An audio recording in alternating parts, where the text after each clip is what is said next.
কাঁচা লঙ্কা টকবক্স সিরিজে আপনাদের প্রত্যেককে জানাচ্ছে এটা ওয়ার্ম ওয়েলকাম। আজকে আমার সাথে যে আছে তাকে আমরা অনেকেই চিনি, বা আমার চ্যানেল যারা দেখে তারা কিন্তু অনেকেই চেনে, স্পেশালি যারা টকবক্স সিরিজটা ফলো করে। সিরিজের লাস্টে আমরা যে গিফটগুলো দিই সেখানে একজন আছে সানাস বেকারি বলে, সেই সানাস বেকারির মালিক আজকে আমার সাথে আছে। সে মালিক তো বটেই, মালকিন, সরি মালিক বলা ভুল, কিন্তু সে সানাস বেকারির মালকিনের আগেও সে আমার স্কুলের বন্ধু। আজকে আমার সাথে আছে উপাসনার সাথে একটু আলাপ করব। তাহলে উপাসনার সাথে একটু আলাপ করি। কেমন আছিস বল? ভীষণ ভালো, আজকে এখানে এসে আরো ভালো হয়ে গেছে। আচ্ছা, উপাসনার সাথে প্রথমে যেটা জানতে চাইবো উপাসনার থেকে সেটা হচ্ছে যে আমি সবার থেকে এটা জানতে চাই, ছোটবেলাটা মানে গ্রোয়িং আপটা কিরকম ছিল, তুই কোথায় বড় হয়েছিস? আমার জন্ম দমদমে। দমদমে আমাদের বাড়ি, একদম মেট্রো স্টেশনের একদম কাছে। তো জমজমাট বাড়ি ছিল আমাদের, একান্নবর্তী সংসার বলা যেতে পারে। জেঠু, দাদা, বাবা, মা, মানে ভরপুর সংসার, ঠাকুমা। তো হইচই করে সারাদিন ধরে কাটতো। আর স্কুল তো বলার কিছু নেই, আমরা সেম স্কুল, ক্রাইস্ট চার্চে আমাদের, যেটা নাগের বাজারের স্কুল, ওখানে আমার স্কুলিং। তারপর কলেজ বেলঘরিয়াতে ভৈরব গাঙ্গুলি কলেজে পড়তাম। ব্যাস। স্কুল লাইফটা তোর কিরকম ছিল আমি এটা একটু জানতে চাইছি ওর কাছ থেকে, বিকজ আমরা তো সেম স্কুলে পড়াশোনা করেছি। আমাদের না, সেটা আসল কারণ না। স্কুল লাইফে আমাদের এটা একটা খুব মজার বিষয় যে স্কুল লাইফে আমাদের কথাটা খুব কম হতো, খুবই কম, মানে চিনতাম কিন্তু খুবই কম, মানে হাই হ্যালো ফ্রেন্ডস ছিলাম। সেইটা যে বড়বেলায় এসে এত ভালো বন্ধুত্ব হয়ে যাবে আমার মনে হয় না। তুই গেস করেছিলি না, হয়তো আমি গেস করেছিলাম। কারণ দেখবি ছোটবেলাতে, মানে আমি এটা আমার লাইফে এখন দেখেছি যে অনেক বন্ধু যারা, মানে স্কুলের বন্ধুদের কথা আমি মোস্টলি বলছি, স্কুলে হয়তো সেরকম ভাবে তাদের সাথে কোনো মানে কানেকশন তৈরি হয়নি, কিন্তু বড় হয়ে থ্যাঙ্কস টু সোশ্যাল মিডিয়া আবার একটা খুব ভালো বন্ধুত্ব হয়েছে, এবং তারাই এখন খুব ভালো বন্ধু হয়ে গেছে। তো স্কুল লাইফটা কেমন কেটেছে তোর? স্কুল লাইফটা আর পাঁচজনে যেরকম কাটে ঠিক সেরকমই কেটেছে। বিশ্বের ফাঁকিবাজ ছিলাম, লাস্ট বেঞ্চার ছিলাম, পড়াশোনা ঠিকঠাক করে নিতাম, পাশ করে উঠে গেছি আর কি। আমরাও পাশ করে হ্যাঁ, উঠে গেছি আর কি। তো ভালোই কেটেছে। খেলাধুলা, আমাদের ছোট টিফিন বড় টিফিন কত কিছু ছিল না, ছোট মাঠ বড় মাঠ। হ্যাঁ, তো এইসবের মধ্যেই কেটেছে। তোর কলেজটা, মানে তোর পড়াশোনাটা কি নিয়ে কলেজে? পড়াশোনাতে না, মানে আমার পড়াশোনার ধারা বলে দিলে বোঝা যাবে যে আমার মনটা এক জায়গায় টেকে না। কারণ হচ্ছে আমি ভর্তি হলাম কলেজে, অনার্স নিলাম জুলজি। পড়তে পড়তে খুবই ভাল লাগছে। তারপর মাস্টার্স করবো ঠিক করলাম, বাট মাস্টার্সের টাইমে গিয়ে আমার মনে হলো আর আমি জীবজন্তু নিয়ে পড়তে পারছি না, মানে I am done with it. আর আমার জীবজন্তু করতে ভালো লাগছে না। তো আমার মা অ্যাকচুয়ালি এই অ্যারোমা থেরাপি এই জগতে আছে, একজন অ্যারোমা থেরাপিস্ট। তো মার বুটিক পার্লারে তখন আমি যেতাম। তো যেতে যেতে নানান রকমের লোক আসতো যে আমার স্কিন এরকম হয়ে যাচ্ছে, বা সবসময় তো শুধু বাইরের থেকে কিছু করে সম্ভব হয় না মানুষকে ঠিক করা। তো চুল পড়ে যাচ্ছে, তো ওই থেকে আমি রিসার্চ শুরু করলাম যে নিউট্রিশনের ব্যাপারে জানতে। তখনও মানে এত অ্যাডভান্স ছিল না ইন্টারনেট যে একটা চ্যাট জিপিটি করলাম বা একটা গুগল করলাম সমস্ত কিছু জেনে গেল। তো কোয়ারি গুলো শুনতাম, বাড়িতে এসে কম্পিউটারে একটু দেখতাম। হ্যাঁ, তো বাড়িতে এসে তখন দেখতাম, তো ইন্টারেস্ট পেলাম এই সাবজেক্টে। তো এবার বললাম যে না, আমি মাস্টার্স করব, নিউট্রিশন নিয়ে পড়বো। তো তারপরে নিউট্রিশন নিয়ে ভর্তি হলাম আমি কেপিসি মেডিকেল কলেজে। ওখানে নিউট্রিশন নিয়ে পড়া শুরু হলো। ওখানেই তারপর ইন্টার্নশিপ করে চাকরি পেলাম। ওখানেই ফুড অ্যান্ড বেভারেজ ডিপার্টমেন্টের ইনচার্জ হলাম। হ্যাঁ, এইচওডি, অ্যাকচুয়ালি ওখানকার এইচওডি যিনি খুবই ভালোবাসতেন আমাকে, কাজটা মোটামুটি হাতে ধরে শিখিয়েছিল। মানে যেরকম আইসিইউ পেশেন্টদের দেখতে পারতাম, তেমনি আবার সমস্ত ওয়ার্ডের তাদের যে থেরাপিউটিক কিচেন বলে অ্যাকচুয়ালি, মানে আমি এবার আস্তে আস্তে ঢুকছি যে খাবার জগতে কি করে ঢুকলাম। তো থেরাপিউটিক কিচেন বলে পেশেন্ট কিচেনকে, সেইখানে স্ট্যান্ডার্ডাইজেশন অফ ফুড রেসিপিস দিয়ে আমার কাজ শুরু হলো। মানে তখন আমি রান্না বান্না ভালো করে জানি না, মাকে ফোন করতাম যে মাছের ঝোলে 5 ফোড়ন পড়বে না কালো জিরে, মানে কোন মাছের ঝোলে কোনটা পড়বে এটা তখনও আইডিয়াটা গ্রো করেন। করতে করতে করতে করতে রান্নার ইচ্ছাটা বাড়লো, তো ডায়েট অ্যান্ড রান্না চললো। এরপরে চলতে চলতে একটা টাইমে সব জায়গারই একটা স্টপ থাকে, বিয়ে হলো নেক্সট স্টপ। তো বিয়ে করে তারপর ইউএসএ।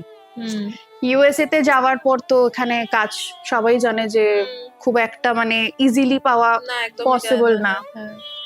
তো তখন ভাবলাম যে বসে না থেকে টুকটাক কাজকর্ম পড়াশোনা দেখি। তখন আমি হসপিটালিটি ইন্ডাস্ট্রি মানে তখন কলেজের খোঁজ পেলাম, অ্যাডমিশন নিলাম, ওখানেও ইন্টারভিউ প্রসেস যা হওয়ার হলো, তো ভর্তি হলাম ওখানে। তো পড়তে পড়তে তারপরে বেকারি সেগমেন্ট এলো, যেটা আমার স্পেশালাইজেশন হলো, ওখানে বেকারি নিয়ে পড়লাম। তারপরে এখানে এসে মনে হলো আরো একটু পড়বো, মানে ছোটবেলায় না পড়ার যে ইচ্ছাটা এখন বড় হয়ে পুরো অপোজিট হয়ে গেছে। তো বড়বেলায় এসে আমাদের IIHM এ ভর্তি পড়লাম। এখানে বড়বেলায় বললে কি, বয়স্ক বেলায়। তখন আমি 2 ছেলের মা, একটা ছেলে তখন ভেতরে আর একটা ছেলে বাইরে। তখন তো পড়ে ফাইনালি পড়াশোনা শেষ করে এখন কাজকর্ম চলছে। মানে হঠাৎ করে কি বেকারিটাই মানে তুই চুজ করেছিলিস, না তোর কাছে অপরচুনিটি? না, অ্যাকচুয়ালি কি হয়, যখন মানে হসপিটালিটির তো অনেক রকমের টপিকস থাকে, তো আমার কিচেনই ইন্টারেস্ট ছিল বরাবর। এবার কিচেনে যেমন পেস্ট্রি কিচেন মানে হচ্ছে কোল্ড কিচেন, আর ওটা হচ্ছে হট কিচেন। তো হট কিচেন করতে করতে যখন ওই মানে সেমিস্টার বা ওই সেগমেন্টটা আসে যে বেকারি তোমাকে জানতেই হবে অ্যাজ এ শেফ, তো তখন যে সাবজেক্ট আসে সাবজেক্টটা ভালো লাগে। এবং আমার মনে হয় আরো একটা ইনফ্লুয়েন্স ছিল যে আমার যে শেফ ছিল, শেফ মিশেল, উনি ছিলেন ফ্রান্স থেকে। আচ্ছা। উনি মানে ওনার যে স্টাইল, ওনার যে করার যে পদ্ধতি, না মানে I fail in love with baked good and bakery. মানে ইনফ্যাক্ট স্মেলটাও আমাকে মানে মনে হতো না মানে আমি I am for this only. তো তখন থেকেই স্পেশালাইজেশন তারপর বেকারিতে করলাম, করে তারপর তোরা ফেরত চলে আসি। আমরা ফেরত চলে আসি। আমরা অ্যাকচুয়ালি ফেরত আসাটা অ্যাডহকই হয়েছে, কারণ সেই সময় একটা করোনা পিরিয়ডটা জাস্ট শেষ হলো। তো আমরা ভাবলাম কি মানে বাড়ির থেকে না দূরে থাকা সম্ভব না, অনেকেই আছে আবার অনেকেই ফেরত আসে। তো ওই সিরিয়াস সময়টা মনে হতো যে বাড়ির লোকের পাশে থাকবো আর কি। আমরাও চাই বাড়ির লোক কাছে থাকুক, আর বাড়ির লোকও চায় আমরা পাশে থাকি। তো ওই সময় আমরা ফেরত চলে আসি। আচ্ছা, এবার বল, এই যে তোর বেকারি, তুই মানে ও যে কি সুন্দর কেক বানায়, কি সুন্দর পেস্ট্রি বানায়, মানে আমার কাছে যদি ছবি থাকে আমি অ্যাটাচ করে দেওয়ার চেষ্টা করব, ওর থেকেও ছবি নেওয়ার চেষ্টা করব। আর সব থেকে যেটা ভাল লাগে চিনির ব্যালেন্সটা। আমি একটু খাবারেই ঢুকে গেলাম, তার কারণ হচ্ছে অনেক জায়গা থেকে আমরা কেক কিনে খাই, অনেক জায়গা থেকেই আমরা অর্ডার করি, কারণ এখন এই হোম বেকারি ব্যাপারটা ভীষণ পপুলার আমাদের এখানে তো বটেই। তো চিনির যে ব্যালেন্সটা, এই ব্যালেন্সটা তুই মানে কিভাবে করিস? মানে আমার মনে হয় যে অনেকেই প্রচন্ড মিষ্টি দিয়ে কেক বানায়, অনেকেই একদমই মিষ্টি দেয় না, কিন্তু তোর কেক খেয়ে মনে হয় যে একদম পারফেক্ট। এটা কি নিজের টেস্ট বই অনুযায়ী বানাস? দেখ, এখানে দু তিনটে জিনিস আছে, মানে এটা আমাকে অলমোস্ট সবাই বলে। ফার্স্ট তো যেটা আমার মনে হয় যে আমার ডায়েটিশিয়ান বা নিউট্রিশনিস্টের ব্যাপারটা আমার যায়নি, আমার হাত দিয়ে অতটা চিনি যাই না। কিন্তু আবার যদি বেকিং এর দিকে ফিরে আসি, বেকিং এর ফর্মুলা ওয়াইজ মানে চিনি জাস্ট মিষ্টি দেয় না, চিনি কেকের ভেতর ময়েশ্চার দেয়, সফটনেস দেয়, তো ফাংশন থাকে। তো একটা লিমিটেড অবধি আমি চিনিটাকে রিডিউস করতে পারবো। তা আমার মনে হয় যে যখন লোকে খাচ্ছে, অহেতুক লোককে ক্যালোরি বাড়িয়ে তাকে সুগার দিয়ে একটা কম্বাইন্ড প্রসেসে আমি করি, যে আমার ওই দিক থেকে ডায়েটের যে নলেজটা সেটাও আমি ইমপ্লিমেন্ট করার চেষ্টা করি, প্লাস লোকে স্যাটিসফ্যাকশন হবে কেকটা খেয়ে, সেটাও করার চেষ্টা করি। আর আরেকটা জিনিস আমাকে বল, যে আজকাল মানে আমরা প্রত্যেকেই জানি যে ভিডিও তো অ্যাভেলেবেল, মানে আমি যদি সার্চ করি যে কি করে একটা কেক বানাতে হয়, মোটামুটি সবাই বাড়িতে বানিয়ে ফেলতে পারে। এই যে বাড়িতে বানিয়ে ফেলা একটা ভিডিও দেখে আর প্রপারলি একদম পড়াশোনা করে শেখায়, দুটোর মধ্যে পার্থক্যটা কোথায়? পার্থক্যটা এই যে একটা পার্থক্য তুই বললি যে চিনির ব্যালেন্সটা, আমি বলছি না যারা ইউটিউব দেখে বা অন্য কোনো সোশ্যাল মিডিয়া দেখে শেখে তারা পারবে না, কিন্তু আমি কোনটা কপি করব সেটার জন্য নলেজটা থাকা দরকার। আর নলেজটা মোস্টলি আসে পড়াশোনা করার থেকে। সেটা তুমি যেভাবে পড়ো, ইনস্টিটিউশনে গিয়ে পড়ো, বই পড়ো, বা নিজে রিসার্চ করে পড়ো, তবে তুমি জানতে পারবে যে কোন জিনিসটা ঠিক আর কোন জিনিসটা ভুল। আর একটা জিনিস, তুই তো অনেকগুলো সেগমেন্টে কাজ করিস, মানে আমি বেকারি সেগমেন্টেই যদি বলি, তুই পেস্ট্রি বানাচ্ছিস, তুই মাফিন বানাস, কাপকেক বানাস, ব্রাউনি বানাস, কুকিজ বানাস, ব্রেড আইটেমসও বানাস। কোনটা বানাতে সবথেকে বেশি ভালো লাগে? এরকম করে না বলা মুশকিল, বিকজ যখনই শুরু করি সবটাই ভাল লাগে, বাট তাও যদি চুজ করতে বলা হয় আমাকে, আমার যখন কেকের ফিনিশিং করি আমি, মানে কোনো থিম থাকলো, আমার সেই থিমটা মনে হয় যেন আমি তখন ওইটাই করতে আমি এটার জন্যই জন্ম হয়েছে আর কি। টু মাই পারফেকশন আমার যতটা সম্ভব আমি দেওয়ার চেষ্টা করি। ওই যে ডেকোরেশন করা, কারো থিম ওয়াইজ ম্যাচ করানো, ওইটা একটা। আরেকটা হচ্ছে আমি নিজে খেতেও ভালোবাসি, নিজে বানাতেও ভালোবাসি, সবটাই ভাল লাগে করতে। যখন মানে ওই তো আমার বাড়ির লোকও বলে, হাজার শরীর খারাপ থাকুক কিছু থাকুক, যেই একটা কাজ তোমার এলো তুমি মানে একদম ফিট হয়ে গেলে আর কি। তাও যদি বলতে হয় দুটো জিনিস ভীষণ ভালো লাগে, সেটা হচ্ছে একটা কেক যখন আমি বানাই, তার যখন ফিনিশিং করতে থাকি, তার যে কোনো থিম ডেকোরেশন যেটা থাকে, সেটা যখন পুরো মন প্রাণ দিয়ে আমি করার চেষ্টা করি, সেই জিনিসটা আমার খুব ভালো লাগে। যখন পুরো কমপ্লিট হয়ে যায়, সেই যে স্যাটিসফ্যাকশনটা হয় না, সেটা সবেতে হয়, বাট এই স্যাটিসফ্যাকশনটা চরম হয়, যেন আমার ভীষণ ভালো লাগে করতে। আর একটা জিনিস হচ্ছে পিৎজা। আচ্ছা, আমি নিজে খেতেও ভালোবাসি, বানাতেও ভালোবাসি। খেতে মানে পিৎজা যদি নিজে বানিয়ে নিতে পারিস তাহলে তো কোনো কথাই নেই। হ্যাঁ, পিৎজাটা বানাতে ভীষণ ভালো লাগে। ফ্লেভারস নিয়ে, ওই বলে না আমাদের বাঙালিতে খেলা করা, ফ্লেভারস নিয়ে খেলা করা, ওই সব করতে ভালো লাগে। তোর যেহেতু দুটো বাচ্চা আছে বাড়িতে, তো তোর এই মানে বাচ্চাদের জন্য কি বানাস, মানে বেকারি আইটেম কি বেশি বানাতে হয়? বাচ্চাদের আমি দেখেছি বাচ্চাদের আমি দেখেছি যে সব থেকে বেশি পছন্দের আইটেম হচ্ছে muffins. They are fascinated with muffins and chocolate cake. আর তাছাড়া হচ্ছে ওপরে কি ডিজাইন হচ্ছে সেটা নিয়ে বেশি তারা মানে বদার্ড আর কি, ওপরে কি হচ্ছে। আদারওয়াইজ যখন প্যারেন্টসরা অর্ডার করে বা মা বাবারা যখন চায়, বা ইনফ্যাক্ট আমার বাড়িতেও বাচ্চাগুলোর জন্য ওই যেটা চটজলদি খাবে আর কি, টি কেক, মাফিন, কুকিজ, এইগুলো বেশ। এবার তুই যে ডিজাইনের কথাতে বললি বলে আমার একটা জিনিস যেটা জানতে ইচ্ছা করছিল, যে আজকালকার দিনে মোটামুটি থিম কেকটাই বেশি চলে। মানে ধর আমিও যদি তোর কাছে অর্ডার করি, যতবার করেছি হয়তো কোনো একটা ছবি পাঠিয়ে বলেছি টাইপের কিছু করা যাবে কিনা। তো এই যে থিম কেকের একটা কালচার এসেছে, যেটা ভীষণ ভাবে এখন মানে লোকজন পছন্দ করে, সেটা কতটা মানে করা যায়, মানে কাছাকাছি সে ধর একটা ডিজাইন এমন পেলি, এক্সাক্ট তো একদম 100% হয় না। না, এটা যেমন আমি যখন অর্ডার আসে তখন বলে দেওয়ার চেষ্টা করি কি, যখন কেউ ফটোটা ডাউনলোড করছে, সেটা একটা এডিটেড ফটো ইন্টারনেটে অ্যাভেলেবেল, পিন্টারেস্টে বা যে কোনো জায়গায়, সেটা অলরেডি এডিট করা, কোথাও স্মুথনিং করা, কোথাও কিছু মানে যা আর কি সম্ভাব্য অ্যাপ দিয়ে করা বা যাই হোক। তো এক্স্যাক্টলি সেম টু সেম তো বানানো সম্ভব না, কিন্তু যতটা অবধি রিয়েলিস্টিক বা মানে হ্যান্ডস অন এক্সপিরিয়েন্সে যতটা করা সম্ভব ততটা দেওয়ার আর কি চেষ্টা করা। আর না, অনেক সময় কি হয়, আনরিয়েলিস্টিক কিছু ডিজাইনও থাকে, সেটাতেই আসছিলাম। এটা মানুষ বুঝে ওঠে না যে বাইরের দেশে বা যেখানে ঠান্ডা বেশি, সেখানে যে ডিজাইন গুলো চলবে ভালো হবে, সেটা আমাদের কলকাতার মতন জায়গায় এত হাই হিউমিডিটি ওয়েদারে চলবে না, স্পেশালি ফন্ডেন্ট ফিগারিংস বা ফন্ডেন্ট দিয়ে কোনো ডেকোরেশনস হলে, সেটা বোঝা খুব দরকার। আর তোরা ধর এই যে আমি যেমন তোদেরকে মানে তোকে দেখেছি আর কি, তোদেরকে বললাম কারণ আমি তোর সাথে তোর হাজবেন্ডকেও দেখেছি কেকটাকে অ্যাসেম্বল করা, একটা থিম কেক এনে সেটাকে যে খুব সুন্দর করে অ্যাসেম্বল করা, এটাও তো একটা খুব কঠিন ব্যাপার। মানে আমি কেকটা বানিয়ে ফেললাম সেটা তো নয়, মানে ধর তুই যেটা বলি ফন্ডেন্ট কেক, মানে যেটা তোর ওটাই আই থিঙ্ক অনেকগুলো মানে ওগুলোই কি সাজাতে হয় কেক? ওগুলো হচ্ছে তুই যেটা বলছিস আমার মনে হয় টিয়ার কেকস গুলো, যেগুলো লম্বা। ফন্ডেন্ট হচ্ছে যেটা সুগার পেস্ট হয়, যেটা ছোট ছোট লাভ হয়ে বসানো হোক বা কোনো মডেল বসানো হোক, সেই জিনিসগুলো, মানে ওগুলোকে অ্যাসেম্বল করাও তো খুব কঠিন। ওইগুলো এই হিউমিডিটি ওয়েদারে না, ওগুলো স্টেবল রাখাটা সব থেকে বেশি মুশকিল হয়ে যায়। কারণ হচ্ছে বেসিক্যালি জিনিসটা হচ্ছে সুগার পেস্ট, তো কিছুক্ষণ পর থেকে সোয়েটিং করবে, ঘামতে থাকবে, তো ওটার যে রূপটা, আকার আকৃতিটা, ওটা নষ্ট হতে থাকবে, তো সেই ফিনিশিংটা চোখে পড়ে না।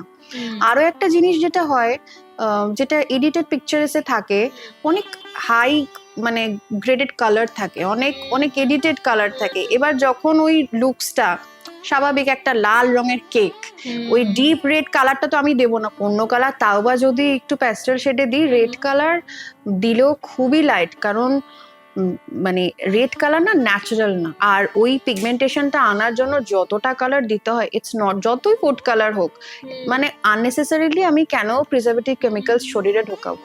তো এই জিনিসটা আমি একদমই অ্যাভয়েড করি। এবং ইনফ্যাক্ট যারা আমার থেকে নেয়, বা যেমন ধর বাচ্চা স্টুডেন্টসরা শিখতে আসে এখন সামার ক্যাম্পে, বা এমনিও টুকটাক ওয়ার্কশপ ক্লাস ওদের নিই, তাদেরকেও আমি অলরেডি এখন থেকে বলতে শুরু করি, মানে অ্যাওয়ারনেসটা তো ছড়াতে হবে, নাহলে লোকে জানবে কি করে। ইনফ্যাক্ট আমার মনে আছে, আবার জানি না তোর মনে আছে কি না, লাস্ট ইয়ার কি তার মানে তার আগের বছরটা বোধহয় আমি একটা কেক অর্ডার করছিলাম, ওকে একটা ছবি পাঠিয়েছিলাম, তো সেখানে বোধহয় কয়েকটা বেশি গোলাপ ফুল ছিল, আমাকে বলেছিল যে এটাতে কিন্তু অনেক লাল রং আছে, আমি কিন্তু এত লাল রং দেবো না।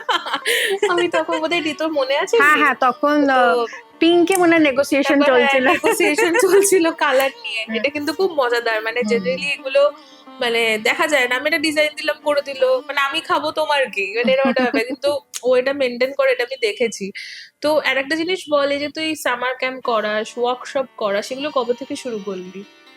এটা মোটামুটি হয়ে গেল 2 বছর সামার ক্যাম্প করাটা, মানে বাচ্চাদের নিয়ে। আচ্ছা, এবার বড়দের জন্য অনেকে বলে, কিন্তু হ্যাঁ, হ্যাঁ। আমার একটু না মনেও হয়, এবং বাচ্চাদের সামার ক্যাম্পটা দিয়ে ওদের যে খুশি হয় না কেকটা বানিয়ে, ওরা যে এখন থেকে টুক টুক করে ওদের যে নলেজ গুলো দিতে থাকি, ওদের শিখিয়ে সেই মানে সেই আনন্দটা একদম ডবল হয়ে যায়। তো ওটা তো এইবারও হয়ে গেল, ওদের সামার ভ্যাকেশনে সামার ক্যাম্প হয়ে গেল। তো চলছে 2 বছর ধরে বাড়িতেই করিস সেগুলো? বাড়িতেই করি। তো মানে সরি, 2 বছর বলে ভুল হবে, এই বছর 3 বছর হলো। আচ্ছা, তো মানে রেসপন্স কিরকম পাস এই যে সামার ক্যাম্প করেছে, বাচ্চাদের বেকিং শেখাচ্ছিস? বাচ্চাদের রেসপন্স মারাত্মক, মানে আচ্ছা। ওরা 1 সেকেন্ড আমাকে চুপ থাকতে দেয় না। আর বড়দের মানে বড়দের কিউরিয়াসিটির থেকেও ওদের বাচ্চাদের তো জিজ্ঞাসাটা অনেক বেশি থাকে, কেন বেকিং পাউডারটা অ্যাড করছি, কেন এটাতে বেকিং সোডা যাবে না, মানে যে যে প্রশ্নগুলো হয়তো আমরা পেস্ট্রি শেফের লেভেলে গিয়ে হয়তো রিজনটা বোঝার চেষ্টা করবো, সায়েন্সটা ওদের মাথায় এখনই ক্লিক করে।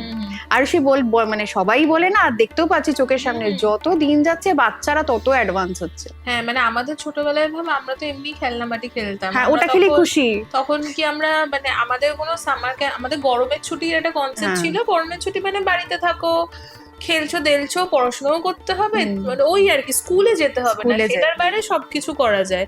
তো আজকালকার দিনে এই যে নতুন নতুন এই কনসেপ্ট গুলো আসে, এগুলো কিন্তু খুবই ভালো। তো বড়রা শিখতে চাইছে, তো বড়দের শেখাচ্ছিস না কেন? বড়দের শেখাবো একটু পর, আর কিছুদিন পর হয়তো শেখাবো, আচ্ছা, কিন্তু এক্ষুনি প্ল্যান নেই। আচ্ছা। আর একটা জিনিস বল, এই যে তোর, আমি এটা একদম অন্য টপিকে যাই, সেটা হচ্ছে যে আমরা যখন একটা কেক অর্ডার করছি, সেটা দোকান থেকে করি বা তোদের থেকে, মানে যারা বাড়ি থেকে সেল করছে, কস্টিংটা তো একটা খুব বড় ব্যাপার। মানে দেখবি অনেক জায়গাতেই অনেক শেফ, যারা পেস্ট্রি শেফ আছে, কলকাতায় অনেক ধরনের আছে, যদি মানে যারা একটু হোম বেকারদের প্রতি মানে বায়াস, যেমন আমি দোকানের থেকে বেশি যারা নিজেরা বাড়িতে বানায় তাদের থেকে নিতে ভালোবাসি। এই যে প্রাইসিং এর যে ব্যাপারটা, এইটা মানে এটা তোরা কিভাবে ফিক্স করিস? বিকজ আমার মনে হয় এই যে ক্রিম, কেক বানানোর মেটেরিয়ালস, এগুলো তো সবই খুব কস্টলি। সবই কস্টলি, কিন্তু একটা জায়গায় গিয়ে মানে অনেক দিন অবধি আমাকে শুনতে হয়েছে, যেমন যে অনেক লোকাল দোকান থেকে তো 200, 250, 300-তে কেক পাওয়া যায়, লোকে ইনফ্যাক্ট 150 টাকাতেও কেক কিনছে। তো তখন বক্তব্য একটাই থাকে যে টেস্টের যে কোয়ালিটি, মানে স্পঞ্জের যে কোয়ালিটি বা ফ্রেশ ক্রিম বিট করে দেওয়ার যে মানে এনহ্যান্সমেন্ট অফ দ্য টেস্ট, সেটা লোকে এমনি যদি দুটো কেক পাশাপাশি রাখে ডিফারেন্সিয়েট করতে পারবে। তো ওই ওয়াইজই প্রাইসিংটা হবে, এটা তো একটা নোন থিং। এবার যখন কেউ বলে, প্রথম দিকে সত্যি কথা বলতে যখন কাউকে এমনি খেতে দিই, সে যখন কিছু বলছে ইটস ওকে, কিন্তু কেউ যখন কিনছে তাকে প্রথম উত্তর দেওয়াটা ভীষণ অকওয়ার্ড লাগে, কি বলবো। বাট সামটাইমস একটুখানি ফার্ম হতে বাধ্য হতে হয়।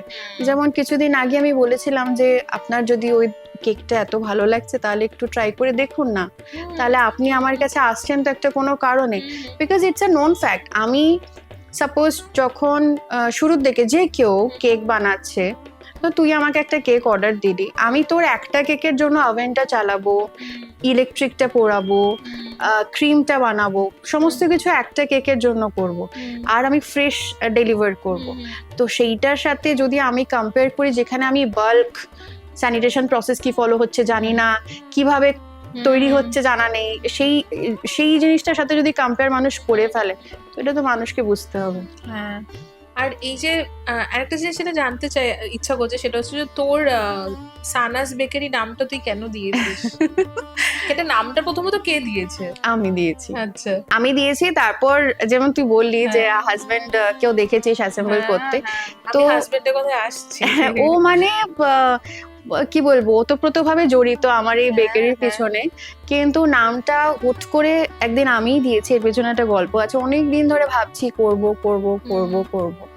তো আমার ছোট ছেলে যখন, ও মনে হয় আই থিঙ্ক 6 মান্থস তখন হয়েছে কি হয়নি আমার ঠিক মনে পড়ছে না, তো তখনই 6 মান্থস মনে হয় হয়নি তখন। তো আমি বললাম যে সরি 6 মান্থস হয়ে গেছে। তো কোলের ঘুম পাড়াচ্ছি, তখন বাজে দুপুর 2টো, মানে কেউ হয়তো বিলিভ করবে না, ওই সময়টাতে মনে হয়েছে যে আমি খুলবো, মানে মাথায় কি মাথাটা, চললো কে হ্যাঁ। জানে, কি কি ক্লিক করলো সেই তার লাগার মতন যে আমি একটা খুলবো। ইনস্ট্যান্ট আমি ক্যানভাতে গিয়ে লোগো বানিয়ে, সানাস বেকারি লোগো টোগো নামটাম ঠিক করে বানিয়ে গিয়ে ওকে বেডে শুইয়ে দিলাম, কোল থেকে গিয়ে মানে বরকে গিয়ে বললাম, দেখো তো সানাস বেকারি লোগোটা ভালো লাগছে, নামটা কেমন লাগছে? আর ও তো মানে ফুল অন সাপোর্ট করে, মানে সত্যি বলছি দারুণ হয়েছে দারুণ হয়েছে, চলো লঞ্চ করে দাও তুমি। তো ওই থেকে মানে অন দ্যাট মোমেন্ট সেই থেকে শুরু হলো। এবার ইনফ্যাক্ট এই যে সামার ক্যাম্পের কথা বললি, আমার প্রথম ইচ্ছা, অনেক দিনের ইচ্ছাই ছিল যে বাচ্চাদের নিয়ে আমি কেক ওয়ার্কশপ করব, কারণ আমি যখন বাইরে ছিলাম তখন আমার যারা ফ্রেন্ডস বা নেইবারদের যারা বাচ্চা থাকতো তাদের সাথে আমি এমনি as a social work summer camp, মানে এরকম বেকিং ক্যাম্প ওয়ার্কশপ করতাম। তো তখন থেকে মনে হচ্ছিল যে এখানে এসেও আমি ওইটা করব। তো ওই তখন বাচ্চাদের হাত ধরে সামার ক্যাম্প, সানাস বেকারি সমস্তটা শুরু হয়। সানাস বেকারি নিয়ে তোর স্বপ্নটা কি আলটিমেট? মানে স্বপ্ন দেখার কোনো শেষ নেই। স্বপ্নের কোনো শেষ নেই। হ্যাঁ, স্বপ্ন দেখার তো কোনো শেষ নেই, তাও মানে তুই কত দূর এটাকে নিয়ে ভাবিস? সত্যি কথা বলতে এখন যদি বলি, আমি জাস্ট এন্টারপ্রেনার না, আমি এখন মমপ্রেনার। হ্যাঁ, তো আমার এখন দুটো চিন্তা ভাবনাই একসাথে চলছে, যে ইচ্ছা অনেক কিছুই আছে, কিন্তু দূর দিকটা ব্যালেন্স করে আমি যত দূর পৌঁছাতে পারবো তুই খুব ভালো তত দূর করছিস। যাব। হ্যাঁ, তো তত দূর যাব, মানে খুব যদি আরো ভালো করে ভেঙে বলা যায়, বড় ছেলের পড়াশোনা, তার সমস্ত রুটিন, ছোট ছেলে জাস্ট বড় হচ্ছে শিখছে, আমি কোনোটাই মিস করতে চাই না। কারণ সত্যি কথা বলতে অবহেলা করছি না, বিজনেস তো আমার হবেই, কারণ আমার ভেতরে যেই ইচ্ছাটা রয়েছে, যে প্যাশনটা রয়েছে, সেটা বেকিং আমি কোনোদিনও থামাবো না। কিন্তু ওরা হুট করে একদিন বড় হয়ে যাবে, তাই আমাকে যেই বলে আমি আম নট অ্যান এন্টারপ্রেনার, আমি মমপ্রেনার। আমি মায়ের সাথে যতটা বিজনেস করতে পারবো, যতটা প্যাশন চালাতে পারবো ততটাই চালাবো, এবং আমি হ্যাপিলি সেটাতে চালাই। তো ততদিন অবধি যেরম চলছে, যত দূর চালাতে পারছি আমি নিজেও জানি না, চালাবো। যখন একটা টাইমের পর ওরা একটা জায়গায় পৌঁছে যাচ্ছে, তখন ভগবানের আশীর্বাদ। না, তোর কখনো ইচ্ছা করে যে মানে তোর নিজের একটা বেকারি শপ হোক বা একটা বেকারি ক্যাফে হোক? নিশ্চয়ই নিশ্চয়ই মানে নিশ্চয়ই। আমি স্পেশালি কলকাতা থেকে যদি একটু বেরোই, মানে একটু অন্য জায়গার দিকে, মানে একটু পাহাড়ের দিকে গেলাম কি একটু অন্য কোনো সিটির দিকে গেলাম, ওখানে একটু বেকারি ক্যাফেটা খুব ফেমাস। মানে জাস্ট লোকে ওই ক্যাফে স্টাইল একটু হট চকলেট খাচ্ছে, একটা ভালো পেস্ট্রি খাচ্ছে, ব্যাস দ্যাটস ইট, ওখানে আর কিছুই পাওয়া যায় না। তো কখনো এগুলো ইচ্ছে? কখনো না, সবসময় মনে হয়, সবসময় ইচ্ছা হয় মাথায়, মানে আছে যে করব, একদিন তো করবো। হ্যাঁ, মানে কারণ তোর তুই এত ভালো কাজ করিস, আমি নিজেও খুব চাই যে তোর একটা সুন্দর একটা এটা ওর বায়াসনেস, এটা সবসময় ও আমাকে বলে, সবসময় ভালো ভালো কথা বলে। যারা তোর মানে যারা দর্শকরা যারা দেখছে, এবং আমাদের দুজনের চেনাশোনা যারা, তারা প্রত্যেকেই এটা স্বীকার করবে যে তোর হাতে কিন্তু একটা জাদু আছে। এটা তো অস্বীকার করা যাবে না, কারণ তুই খুব মন থেকে করিস এবং তুই খুব মন দিয়ে শিখেছিস জিনিসটা। এই শেখার জায়গাটায় আমি একবার আসতে চাই। ধর অনেকেই তো অনেকের মধ্যেই আমি দেখেছি, স্পেশালি আমাদের থেকে বয়সে যারা ছোট, ছেলে হোক মেয়ে হোক, তারা কিন্তু বেকিংটা চায়, মানে তারা মানে বেকিংটা করতে চায়।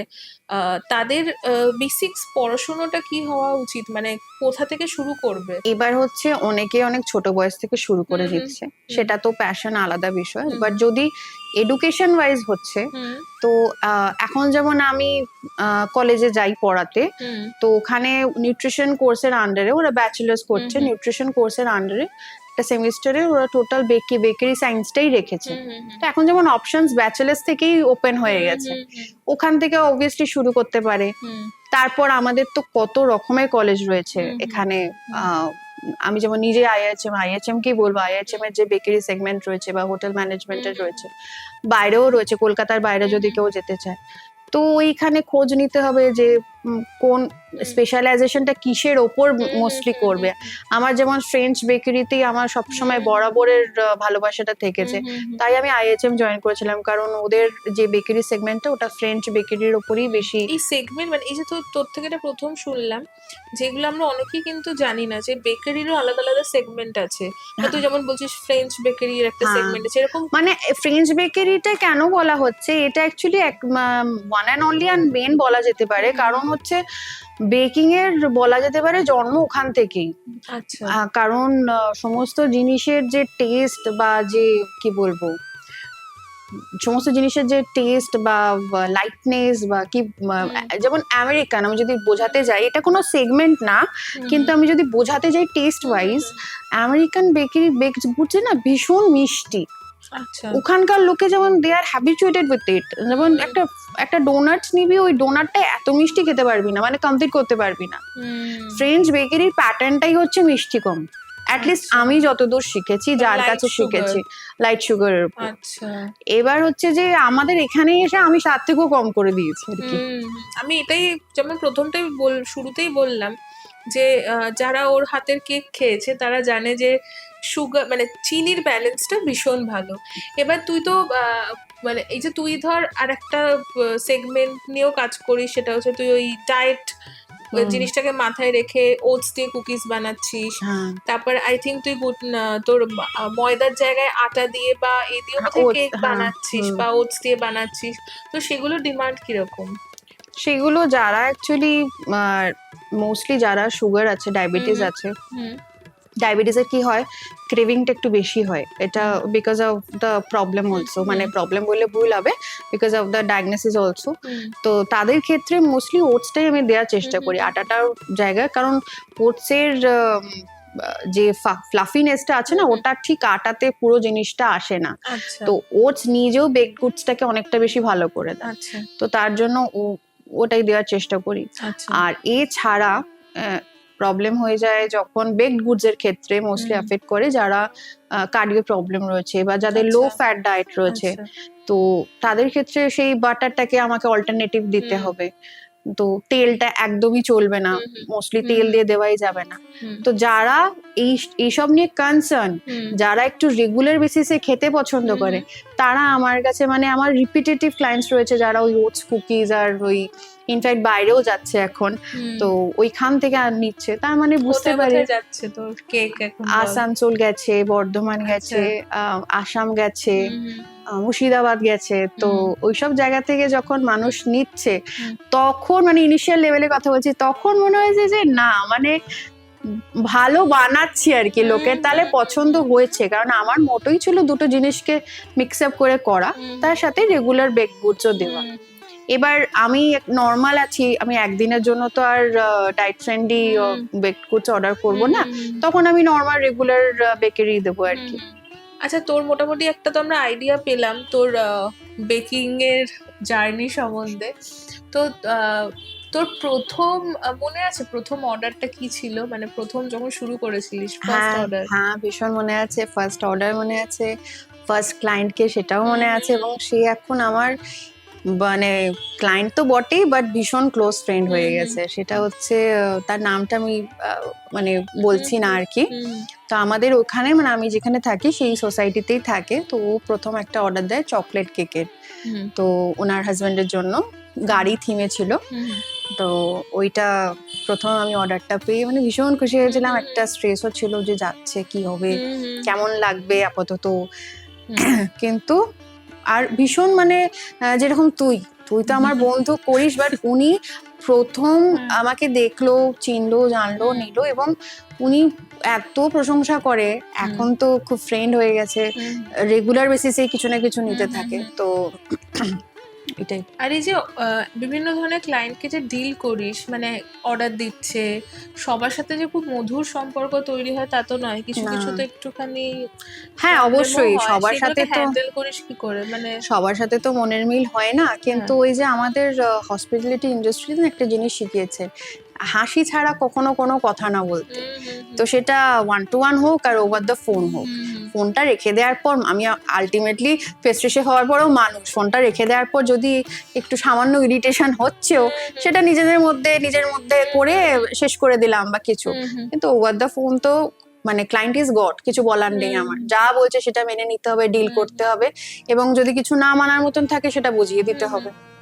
আর ধর আমরা যারা প্রত্যেকেই যারা ওয়ার্কিং, আমাদের প্রত্যেকের একটা ওয়ার্ক এথিক্স থাকে, কিছু প্রিন্সিপালস থাকে যে আমি যে কাজটাই করব আমি এগুলো করব এবং এগুলো করব না। তো তুই এরকম কিছু মেনটেন করিস, যেহেতু তুই একটা মানে খাবারের মতো একটা জিনিসের সাথে মানে খাবারের জন্যই বলছি, যেটা আমার মধ্যে ভীষণভাবে ইনকর্পোরেট হয়ে গেছে এবং আগেও মানে আগের প্রফেশন থেকেও বলতে পারিস যে ক্যারি ওভার হয়েছে, সেটা হচ্ছে স্যানিটেশন প্রসেসের সাথে আমি কোনো রকম কম্প্রোমাইজ করবো না। মানে রিয়েলি মানে এমন নাকি এখন এখানে তো শোতে এসে বলছি বলে, বাট আমার বাড়ির কখনো বরের সাথে দেখা হলে, হাজব্যান্ডের সাথে দেখা হলে তুই জিজ্ঞেস করবি, পার্সোনাল রান্না হোক বা বেকিং হোক, আমি কখনো স্যানিটেশন প্রসেসের সাথে কোনো কম্প্রোমাইজ করি না। যতই প্রবলেম হোক, যতই মানে একটা সেট অফ রুলস থাকে একটা কিচেনের, যে every week thrice you have to clean, every week once you have to deep clean, ওইগুলো আমার চলতে থাকে। এটা একটা, আর একটা হচ্ছে মানে অনেস্টি, যেটা আমি ইনগ্রেডিয়েন্টসের কোয়ালিটির সাথে কখনো কম্প্রোমাইজ করবো না টু গেট দ্য অর্ডার।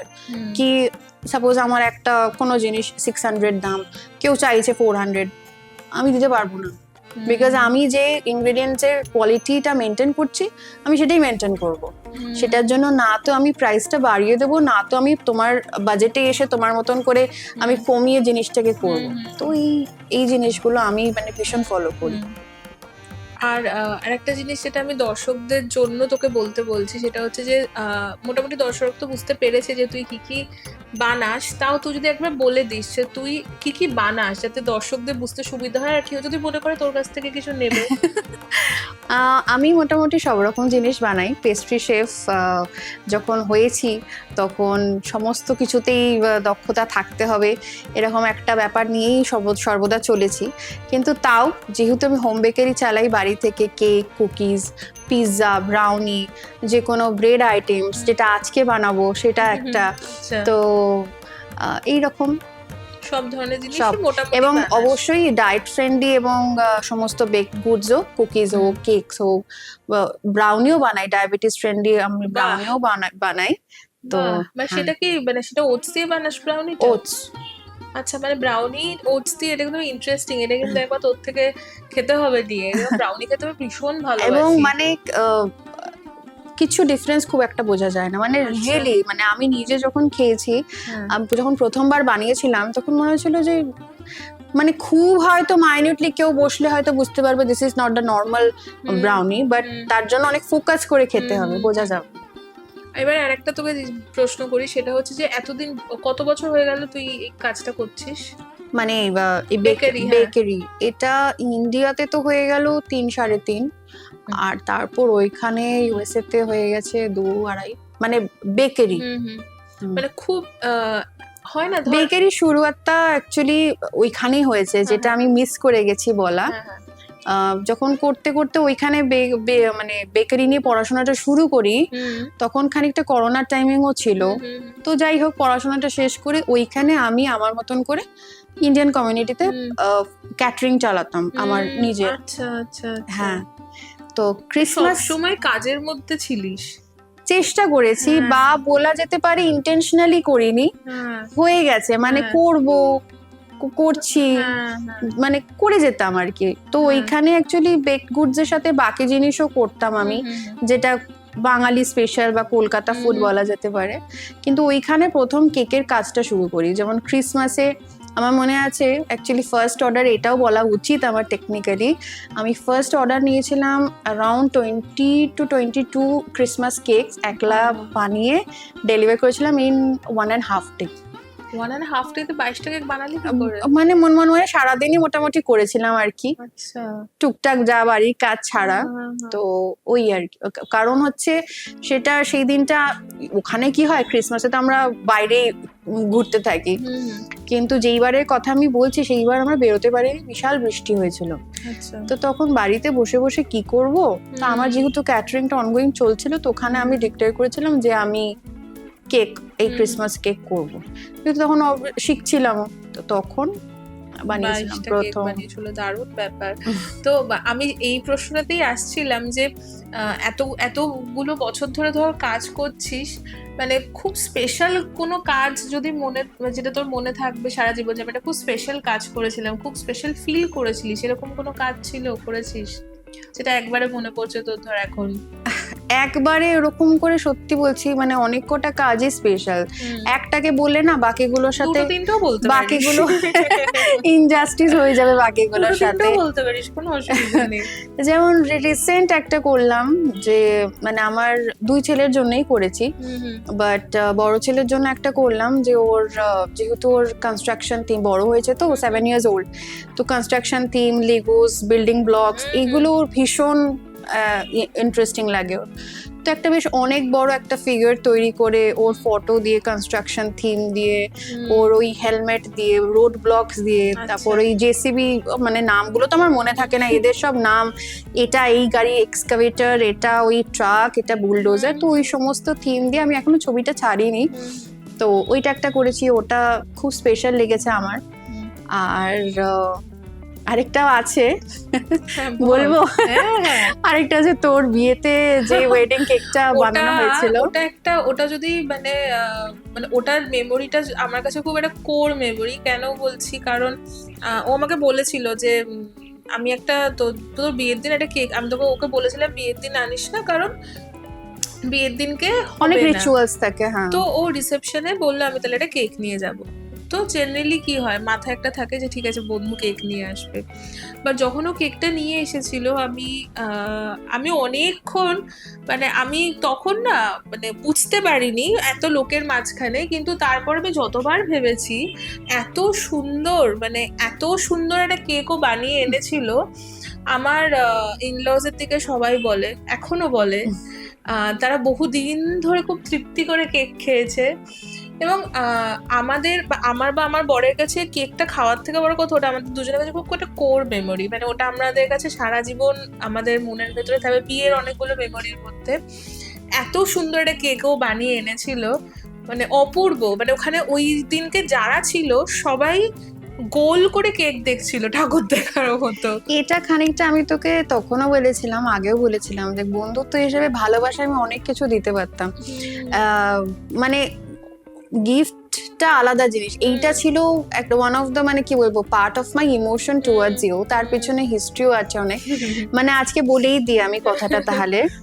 প্রথম যখন আমি শুরু করেছি তখনের সময় আর কি, ও যখন অর্ডার করেছিল কেকটা, আর কিছু জিনিস অর্ডার করেছিল, তো তখন আমার মনে আছে তুই আমায় জিজ্ঞেস করেছিলি প্রাইসটা কি বল, তা আমি বলেছিলাম আরে ঠিক আছে তুই বল না তুই কি কি লাগবে, বন্ধুদের মধ্যে এসব হয় না। তখন আমাকে মানে একটা লাইফ লেসন দিয়েছিল বলা যেতে পারে, বন্ধু বলেই আমি ঠিক প্রাইসটাই তোকে দেবো, যে তোর এফর্টটা যতটা, তোর ভ্যালু আছে, তোর যেটা মনে করছিস, তাই আমার কোনো ইয়ে লাগবে না, এখানে ফ্রেন্ডশিপের ইয়ে লাগবে না, তোর যতটা হচ্ছে ঠিক ততটাই বল। তো তারপরে থ্রু আউট সবসময় যে আমাকে এন্থু দেয়া, যে না তোর হবে, তুই পারবি, তুই করবি, অলওয়েজ বলা, মানে যতটা ভালো মানুষ হতে পারে মনে হয় না সেরকম কিছু না। মানে আমার যেটা মনে হয়, ধর আমি নতুন একটা ব্যবসা শুরু করছি, বা তুই নতুন একটা কোনো কাজ শুরু করছিস, যাদেরকে আমরা চিনি না, স্ট্রেঞ্জার্স, তারা আমাদের কাছে ডিসকাউন্ট চাইতেই পারে, এটা একটা বায়ার সেলারের ব্যাপার, এটা হতেই পারে। কিন্তু ধর আমি তোর বন্ধু হয়ে তোকে যদি সাপোর্ট না করি, আমি তোর বন্ধু, তুই আমার থেকে এত টাকা নিবি না, আমার তো ওখানেই একটা বড় রেড ফ্ল্যাগ। এখন তো খুব গ্রিন ফ্ল্যাগ, রেড ফ্ল্যাগের ব্যাপারটা চলছে, তো ওখানে একটা বড় না, মানে অসম্ভব, মানে আমি এরকম বন্ধু রাখতেই চাই না, ঠিক আছে? মানে আমরাই তো সাপোর্ট করব, এটা আমার থট প্রসেস, আমি বাকিদের কথাও বলতে পারবো না। তো শুধু ও বলে না, আমার যে কটা বন্ধু যারা নিজেরা কিছু করার চেষ্টা করছে, আমি সবার কাছ থেকে এটাই আশা রাখবো যে তারাও নিজেরাও লাইফে এই জিনিসটা ফলো করবে। মানে না, এটা এই থট প্রসেসটা সত্যি বলছি, হয়তো অন্যরকম কিছু ভাবিনি, কিন্তু যেভাবে তুই ব্যাপারটাকে এক্সপ্লেন করেছিলি, ওটা একটা মানে ভিশন ছিল, ওটা একটা হয়তো আমার সাথে পরিচয় হয়নি ওই ভিশনটার, কিন্তু আমি তোর সাথে সেদিনকে কথাটা সেদিনকে বলেছিলি এবং আমার মাথায় বসে আছে কথাটা। ইটস মানে আচ্ছা, আমরা অনেকক্ষণ মানে বেকারি রান্না কাজ এসব নিয়ে কথা বলছি। এবার একটু তোকে নিয়ে তো কোনো কথাই হলো না, কারণ তুই তো একটা দিনের শেষে মানুষ। তো তোর এই যে মানে সংসার জীবনে যে মা উপাসনা এবং ওয়াইফ উপাসনা, তার সাথে কাজ, এই যে পুরো ব্যালেন্স, এটা কি করে চলে? ওরে বাবা, এটা একটা কেওয়াটিক সিনারিও। কারণ হচ্ছে যে ওইটা বললাম যে একটা আর্জ আছে যে সমস্ত রকম ব্যালেন্স করে চলবো, কিন্তু কষ্ট করে চালাতে হচ্ছে। আবার মাঝে মধ্যে খুশিও লাগে যে ফরচুনেট এনাফ যে বাড়িতে থেকে আমি বাচ্চাদেরকেও পাচ্ছি এবং কাজও করতে পারছি। কারণ এখন বুঝতে পারি যে যেই মারা ছেড়ে বেরিয়ে যাচ্ছে কাজের জন্য, তাদের ওপর কি যায়। আমাকে যখন এই 1-1.5 বছর টানা বাইরে বাইরে যেতে হয়েছে, কাজ করতে হয়েছে, লেট আওয়ার্স থাকতে হয়েছে, তখন মানে ক্যামেরা খুলে খুলে দেখতাম, ফটো দেখতাম, সবসময় তো কল করা সম্ভব না, ফটো দেখতাম, আমার মানে মনে হতো কতক্ষণে বাড়ি গিয়ে জড়িয়ে দেবো। কিন্তু আবার যে বাড়ি পৌঁছে যেতাম, সেই যে তাণ্ডব শুরু করতো 2 ছেলে মিলে, তখন আমার মনে হতো বাবা বাইরেই ভালো ছিল। Constant dilemma. তো ওই ওই অন অফ করেই চলছে আর কি জীবন। এই যে মানে দুটো সন্তান এবং দুটোই ছেলে, ঠিক আছে, এর থেকে ভালো কিছু হতে পারে না, এর থেকে খারাপ কিছু হতে পারে না, মাঝামাঝি কিছু নেই। মানে দুজনে যখন তাণ্ডব শুরু করে, মানে কারুর ক্ষমতা নেই সেটা থামানো হবে। আর প্যারেন্টিং এর তো একটা রুলস রয়েছে, মানে যেহেতু দুজনেই ছেড়ে, আচ্ছা তুমি ওকে বকলে না, ওকে বেশি ভালোবাসো, ছোটটাও এখন বড় হয়ে গেছে, ওই একই কথা। তো বাবারে বাবা। আচ্ছা, তোকে একটা প্রশ্ন করি, মানে কিন্তু খুব ভালো, 2 ছেলে আমার এত আদর করে। ও সব থেকে বড় কথা, দুটো ছেলে ভীষণ মিষ্টি আর খুব সুন্দর। সেখান থেকেই আমি একটা তোকে প্রশ্ন করছি, সেটা হচ্ছে যে ধর মানে অনেকেই দেখবি এই ধরনের প্রশ্ন তোকে করতে পারে, বা অনেক মানে মাদের কি করে যাদের ছেলে আছে, যে তোমার একটা ছেলে আছে, তুমি তাদেরকে কিভাবে মানে মানুষ করতে চাও যাতে তারা সমাজে একটা উজ্জ্বল নক্ষত্র হতে পারে। কিন্তু আজকের দিনে দাঁড়িয়ে আমাদের সমাজ যেদিকে যাচ্ছে, এবার ছেলেরা একটু বেশি আনসেফ আমার যা মনে হচ্ছে। এই ধরনের প্রশ্ন জেনারেলি তোকে কেউ করবে না, কিন্তু আমি করছি যে তোর ভয় করে না এত সুন্দর সুন্দর ছেলে? বাবা সেই মানে তাহলে বৌমারা বাঁচাবে, এসে গার্লফ্রেন্ডরা বাঁচাবে? গার্লফ্রেন্ডরা তো খুব চাপ দিচ্ছে আমাদের চারদিকে যা খবর। না না, মানে আমি চাই মানে জোকস আপার্ট, যে বড় হচ্ছে, যত অ্যাডভান্স হচ্ছে ওরা ফ্রিডম নিয়ে বড় হোক, নিজের ফ্রিডম ওয়াইজ সমস্ত কিছু চুজ করুক, বাস নিজের বাউন্ডারিটা না ভুলুক। ডিসিপ্লিন রুলস শেখানো আমার কাজ, কিন্তু আমি ওই জোর জবরদস্তি করে থুপে দেওয়ার মতন প্যারেন্ট হতে চাই না, হবও না। তো ওইটাকে আবারও লেভেল করে যত দূর চালাতে পারবো। হ্যাঁ, এবার কোনদিন নিয়ে এসে বলবে এই দেখো গার্লফ্রেন্ড, হ্যাঁ আগেকার দিনে হতো তুমি গার্লফ্রেন্ড নিয়ে এসছো, জানাওনি, আমি ওরম না, আসো বসো, দিয়ে ছেলেকে সাইড করে আর কি বৌমার সাথে বসে দুটো কথা বলার। আর এই যে মানে তোর ধর মানে মা এবং সন্তান এই পার্টটা তো গেল, কিন্তু এইবার আমি আসছি ওয়াইফ উপাসনার দিকটাতে। তো সেই জায়গাটা মানে তোর সাথে তো মানে গৌরবদাকে আমি চিনি, গৌরবদা is a such a nice human being, আমি একটু আগে ওকে বলছিলাম। এটা স্ক্রিপ্টেড, কিন্তু আমি বলে দিয়েছি বলতে। তো গৌরবের সাথে তোর আলাপ কিভাবে, মানে কিভাবে তোদের সবটা? বাবা আমার জীবনটা পুরো একটা ফিল্মি স্টোরি, ওই ওর সাথে আলাপ বিয়ে সেটাও একটা স্টোরি, মানে লম্বা স্টোরি সবকিছুতে, শর্টে বলে দে। তো আমার যখন সম্বন্ধ দেখা শুরু করলো বাবা, তো মোটামুটি বাবা সব জায়গাতেই অ্যাডভার্টাইজমেন্ট দিয়ে দিয়েছিল, মনে হয় কনফিডেন্স ছিল না মেয়ের ওপর। তো অনলাইনে নামগুলো ভুলে গেছি, ওই যে shadi.com and all that thing, তো করেছিল, আমার বাবার ডায়েরি ছিল, সমস্ত নাম লেখা হচ্ছে ওখানে, চিট চলছে। আমি দেখে ইগনোর করে গেছিলাম। তো এবার জানতাম না জাস্ট ফর্মালিটি মেনটেন করার জন্য আনন্দবাজার পত্রিকাতেও অ্যাড দিয়ে দেবে। আচ্ছা, হ্যাঁ এবার দিয়ে দেবে, ওটার থেকে আবার কেউ সম্বন্ধ আসবে সেটাও জানা ছিল না। আচ্ছা। তো আমার শ্বশুর বাড়িতে যেহেতু জামশেদপুর, তো ওখানে বেঙ্গলি পেপারের পড়ে, কিন্তু খুব একটা ওরা কেউ নেয় না, চর্চাটা অতটা নেই, মোস্টলি আমার শ্বশুর বাড়িতে হিন্দি নিউজ পেপারই আসে। তো আমার শ্বশুরমশাইয়ের কাছে কেউ ভুল করে একটা ওই পেপারটা পড়ছিল যেটাতে আমার অ্যাডটা ছিল, রেখে দিয়ে চলে গেছিল। ও মানে ভুলে চলে গেছে। তো নিউজ বাংলা তো সবাই পড়তে পারে, তো শ্বশুরমশাই দেখেছে আছে, পড়তে শুরু করেছে নিউজ পেপারটা। পড়তে পড়তে আমার বায়োডেটা দেওয়া অ্যাডভার্টাইজমেন্টটা পড়েছে, বাবাকে ফোন করেছে, দুই বাবার ভালো কথা হয়ে গেছে। এগুলো আমি পরে জানতে পেরেছি। আচ্ছা দুই বাবার ভালো কথা হয়ে গেছে, ছেলের সাথেও বাবা কথা বলে নিয়েছে। আচ্ছা একদিন আমি ডিউটিতে যাচ্ছি, আমাকে বলছে, আমার মা বলছে, তুই প্রথমেই বল, হাতটা ধরে, তুই প্রথমেই বল, তুই রাগ করবি না তো? আনলাম, বাবা তুমি না মেলোড্রামাটিক কেন করছো? মারা এগুলো করেই, আমার মা তো মানে যখনই সুযোগ পায় করে। তুই প্রথমেই বল, তুই রাগ করবি না, তুই কিন্তু বাজেভাবে কথা বলবি না। কেন, কি হয়েছে? একটা ছেলেকে না তোর বাবা নাম্বার দিয়ে দিয়েছে, ও কথা বলে নি। আরে তোমাদের কোনো সেন্স নেই, একটা ইয়াং মেয়ে রয়েছে তার নাম্বার দিয়ে দিয়েছো, মানেটা কি? তো রেগে মেগে ঝগড়া করে বাড়ির থেকে আর কি চলে গেছিলাম। ফোন যথারীতি করলো, ধরিনি, ধরবো না করতে করতে ধরিনি। তারপরে আলটিমেটলি সন্ধ্যেবেলা বাড়ি ফিরে মাথা ঠান্ডা করে, তখন তো ও তখন ইউএসএতেই ছিল, তো ওর ভোরবেলা তখন ঘুম থেকে উঠে কোনো রকমে কথা বলেছিল আর কি। কথা বললাম, তারপরের দিনও কথা বললাম, তৃতীয় দিন বাবা আমার সামনে কেতা মেরে একদম দাঁড়িয়ে বলছে, আচ্ছা এখন মানে সব আমি দুধে মিশে গেল, আটি গড়াগড়ি খাচ্ছে, এত যে বকাঝোকা দেওয়া হলো, ব্যাস গল্প শুরু হয়ে গেল আর কি। তো বিয়ে হয়ে গেল। গেল। গৌরবদার রোলটা তোর জীবনে, মানে আমি যতটুকু গৌরবদাকে দেখেছি, আমার অভিজ্ঞতাটা আমি প্রথমে বলি, সেটা হচ্ছে যে এরকম বহু সময় হয়েছে যে আমি ওর থেকে কেক অর্ডার করেছি, গৌরবদা এসে কেক দিয়ে গেছে। হ্যাঁ, অনেক জায়গাতে দেখেছি, কমন স্পেস, কমন জায়গায় গেছি, ও কেক আনছে, গৌরবদা সুন্দর করে অ্যাসেম্বল করছে। গৌরবদা মানে তোর লাইফে বা তোর এই যে কাজে অবদান কতটা? ওর অবদানটা না, মানে এটা শুনলে আবার বেশি খুশি হয়ে যাবে, এটা ওকে আমি শুনতে দেবো না। ওর অবদানটা মাপা সম্ভব না রে, কারণ আমি যদি বলি এটা করে ওটা করে, ঠিক ওটা না। আমার যখন যেখানে যেরম দরকার ও ঠিক সেরমটা করে দেয়, সেটা মেন্টালি হোক, সেটা ফিজিক্যালি মানে প্রেজেন্ট থেকে হোক বা কাজ করে হোক, সব রকম ভাবে।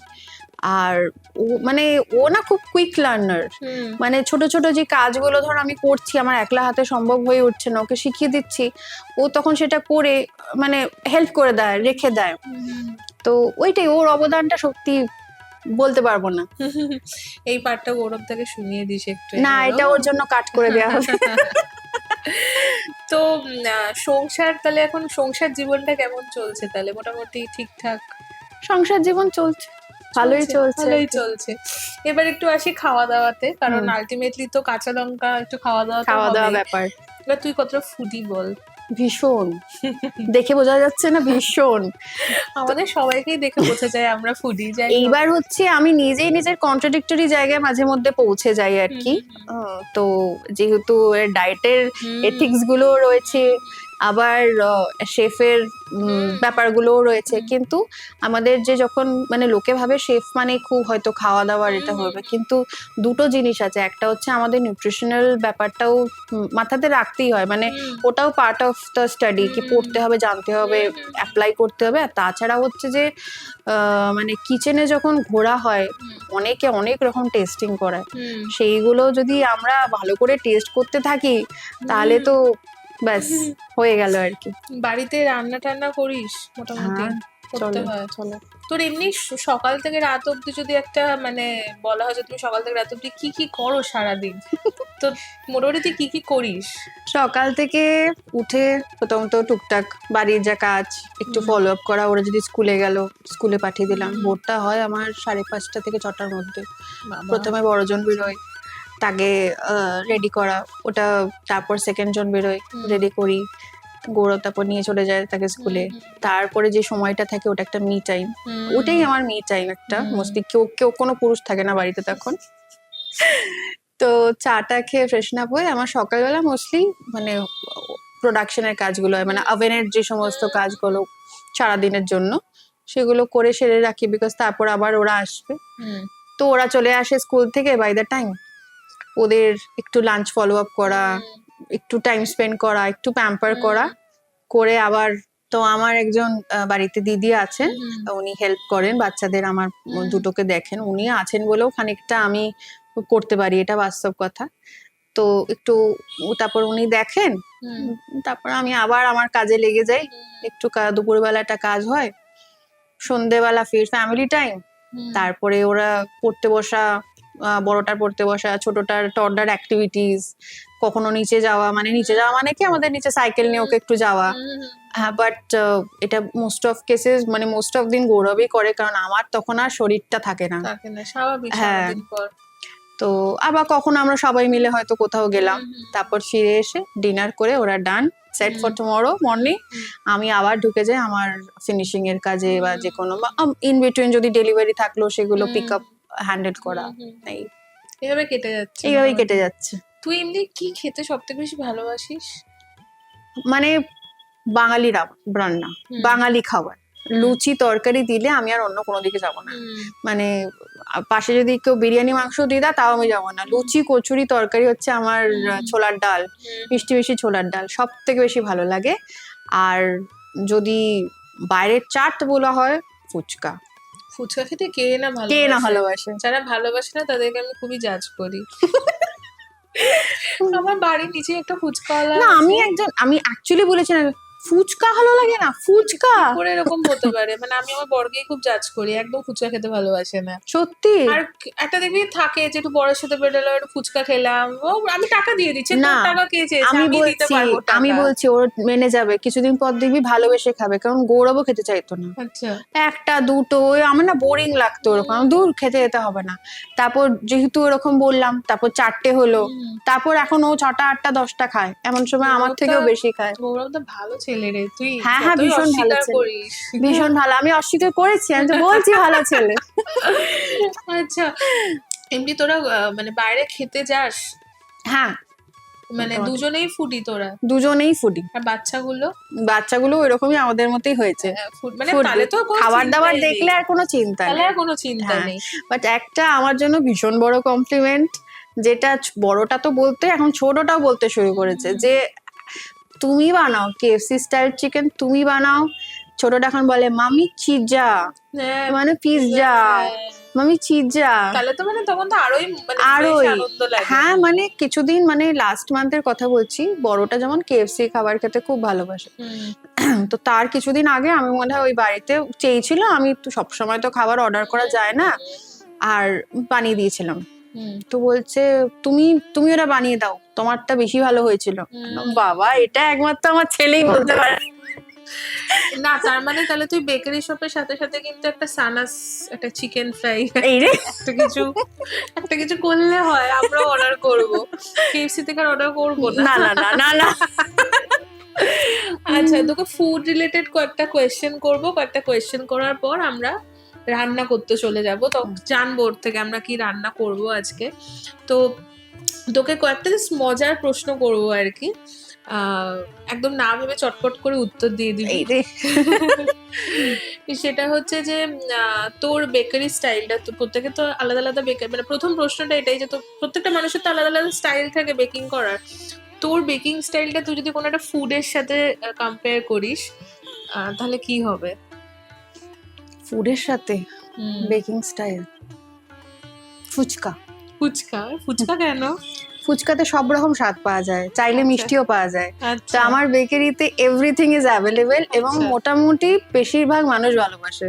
আচ্ছা, এবার ধর তুই অনেক বছর বাইরে ছিলিস, এখন এখানে আছিস, অনেক কিছু দেখেছিস, তো আমরা যখন কোথাও খেতে যাই দেখবি টেবিল ম্যানার্স বলে তো একটা বস্তু আছে, তো মানে তোর কাছে সব থেকে রেড ফ্ল্যাগ কি, যেটা তোর টেবিল ম্যানার্স যারা মানে না, মানে কোন জিনিসটা দেখলে তোর মনে হয় এটা একদম মানে না? গ্লাসে যখন আঙুলের ছাপটা থাকে, এটা মানে ধোয়া হয়নি ভালো করে, তাই ওই গ্রিজিনেসটা রয়েছে, আর তোমার আঙুলের ছাপটা গ্লাসে আর প্লেটে রয়েছে। আচ্ছা, তুই তো কেক নিয়ে সারাদিন কেকই বানাচ্ছিস, সবকিছু বানাচ্ছিস, ব্রাউনি বানাচ্ছিস, বাট বেকিং প্রত্যেকটা খাবারেরই মানে খুব ভালো দিকও থাকে, খারাপ দিকও থাকে, তো তোর বেকিং, এই যে তুই বেকিং এর সাথে মানে জড়িত, তোর ভালো দিকটা তো আমরা জানি, খারাপ দিকটা কি? মানে খারাপ দিকটা মানে আমার তোর পার্সপেক্টিভে, যে তোর মনে হচ্ছে এই জিনিসটা, মানে সবকিছুরই তো ভালো খারাপ আছে। খারাপটা হচ্ছে সারাটা দিন নিয়ে নেবে তোমার, আচ্ছা, মানে যতটা পারা যাবে নিচড়কে নিয়ে নেয়, যেটা ইয়েতেই হয়তো প্রফেশনে আছে, বাট ভীষণ টাইম কমিটমেন্ট ব্যাপারটা অনেক বেশি, টাইম টেকিং জিনিসটা অনেক বেশি। আচ্ছা আজকাল অবশ্য অনেক দোকানে পাওয়া যায় 15 মিনিটস কেক বা মানে কি বলবো 30 মিনিটস কেক ডেলিভারি, বাট ওটা ঠিক কেক হলো না, ওটা মানে ওটা ঠিক আছে দিচ্ছে। আচ্ছা মানে আমি কাউকে অফেন্স করছি না, হ্যাঁ, কারণ তোর অনেক style, সময় হ্যাঁ। আমাদের দরকার হয়, এটা একদমই আমার পার্সোনাল হ্যাঁ। বক্তব্য, অনেক সময় আমাদের দরকার, ইনফ্যাক্ট হয়তো কখনো আমারও দরকার হতে হুম। পারে, তখন আমি যাব 15 মিনিটসে বা 30 মিনিটসের কেকের দোকান থেকে। কিন্তু এটা আদর যত্ন নিয়ে, প্যাশন নিয়ে, ব্যাপারটাকে ভালোবাসা দিয়ে তৈরি করা, baked with love is different and instant cake is different. আচ্ছা দুটো ছেলের মানে ফোর্থ কোয়েশ্চেন এটা চলে এসেছি, দুটো ছেলের মা, সো ইওর মাদারহুড তো তুই যদি একটা ফুডের সাথে কম্পেয়ার করিস কোন ফুড হবে? কি টাফ কোয়েশ্চেন। মাদারহুডকে peri peri French fries, peri peri French fries, কেন এটা কেন? মানে মুখে যখন নেবো একটা হালকা স্পাইসি লাগবে, হ্যাঁ, কিন্তু খেতে বেশ ভালোই লাগে। ও যখন তাণ্ডবটা করে তখন মাথাটা গরম হয়ে যায়, কিন্তু আলটিমেটলি এত আদরে আমার মাদারহুড, মানে দুজনেই মানে এমন বড়দের মতন করে ওরা না আদর করে, সব বাচ্চারাই করে, কিন্তু এদের হাব ভাবটাই কেমন যেন মনে হচ্ছে যেন সেই আমাকে ওরা বাড়ির প্রিটি প্রিন্সেস বানিয়ে রেখেছে দুজন মিলে। আচ্ছা তো পেরি পেরি ফ্রেঞ্চ ফ্রাইস। আর লাস্ট কোয়েশ্চেনটা এটাও শুনে বলবে কঠিন, সেটা হচ্ছে তোর বরের সাথে তোর রিলেশনটা এটা ফুডের সাথে, এটা বোধহয় কঠিন নাও বলতে পারে, এক্ষুনি বলে দিলে হয়তো, সেটা যদি একটা ফুডের সাথে তুই কম্পেয়ার করিস। ওটাও দই বড়া, দই বড়া, চটপটা, আচ্ছা বাইরের থেকে দেখতে মনে হবে শান্তিময়, দই দিয়ে ঢাকা সাদা জিনিস, কিন্তু উপরে যে সাইডে যে কাশ্মীর লাল মির্চ লঙ্কা কুচিটা থাকে, এইটা কিন্তু আজকে তোকে পুরস্কার দেওয়া হবে এই উত্তরটার জন্য। ক্রাঞ্চও আছে ঝুড়ি বাজার। ঠিক আছে, তোকে 5টা কোয়েশ্চেন করেছি, ভীষণ মজা হলো, মানে লাস্টে কোয়েশ্চেনটা দারুণ মজা হয়েছে। আচ্ছা এবার তুই বল তুই কি রান্না করবি আজকে? আজকে করব কোরিয়ান ক্রিম চিজ বান, যেটা খুব ট্রেন্ডিং, আচ্ছা যেটা একটা খুব ট্রেন্ডিং রেসিপি, সবার খুব পছন্দের, তো ওইটা করব আমরা। আচ্ছা কিভাবে করব, বাড়ির প্যানেও যাতে আমরা করতে পারি, সবার কাছে সবসময় ওটিজি বা ওভেন থাকে না, তো আমরা সেইটা আজকে দেখাবো। আচ্ছা তাহলে এবার মোটামুটি আমরা তো আজকে তো আমরা একটু রান্নাঘরে বসেই শুট করছি, তাই কোথাও যেতে হবে না, এখানে একটু সেটআপটা চেঞ্জ হয়ে যাবে, তাহলে সেটআপটা চেঞ্জ করে আমরা ফেরত আসছি। আচ্ছা আমরা রান্নাঘরে তো চলে এসেছি, এবার ইনগ্রিডিয়েন্ট তো আমি অনেক রকম দেখতে পাচ্ছি, বেশ লোভ লাগছে আমার, কি কি আছে বলতো? আচ্ছা, কোরিয়ান ক্রিম চিজ বানের জন্য প্রথমেই লাগবে আমাদের বান, আচ্ছা আর ক্রিম চিজ। তুমি আটকাচ্ছি একটা জায়গায়, হ্যাঁ। পানটা কি তোর বানানো? হ্যাঁ, এটা তো আমি মানে আপনাদের এভাবে খাওয়াতে পারবো না, আপনারা বাড়িতে বানিয়ে নেবেন বা কিনে নেবেন। হ্যাঁ, এটা তো এখন অ্যাভেলেবেল পাওয়া যায়, হ্যাঁ, বাড়িতে বসে এটা আবার অর্ডার ধর করা কেউ যায়। যদি কিনতে চায় বানটা, সে কি মানে কি বলে সার্চ করবে? পাও বান, বার্গার বানে সেসমি সিডসটা থাকে, ওটা এটার সাথে অতটা যাবে না, আচ্ছা তো যেটা সফট পাও বান সেটা কিনতে পারে। ওকে ওকে, আচ্ছা বান নিয়েছি আমরা, এরপর ক্রিম চিজ, আচ্ছা পার্সলে, আচ্ছা সামান্য একটু চিনি যেটা গুঁড়ো করা, আচ্ছা পাউডার সুগার, পাউডার সুগার, আর mozzarella cheese, butter, garlic, chilli flakes, oregano আর ফ্রেশ ক্রিম। মানে এত ইনগ্রিডিয়েন্ট গুলোই এত সুন্দর, যেটা তো মানে দেখেই বাচ্চাদের কিন্তু খুব প্রিয়, মানে এটা হয়ে যাওয়ার পর লুকসটা আর গন্ধটা এত ভালো আসে। বড়রাই বা বাদ যাবে কেন, বড়রাই বা কি দোষ করেছে, যাই হোক। তো এইটার প্রথম স্টেপ কি আমাদের? আচ্ছা, প্রথম স্টেপ হচ্ছে আমি ক্রিম চিজ যেটা ভেতরে, এই যে আমি এটাকে কেটে রেখেছি ছুরি দিয়ে এরকম ডিভাইড করে ক্রসের মতন কেটে নিতে হবে, তো এর ভেতর ক্রিম চিজ ফিলিংটা দেবো। আচ্ছা তার জন্য ফিলিংটা বানিয়ে নেবো, বেশি কিছু না, ক্রিম চিজ দেবো, একটু ফ্রেশ ক্রিম দেবো আর একটু চিনি দেবো। ওকে ঠিক আছে, চল তাহলে বানাই। প্রথমে ক্রিম চিজ ফিলিংটার জন্য ক্রিম চিজটা দিলাম,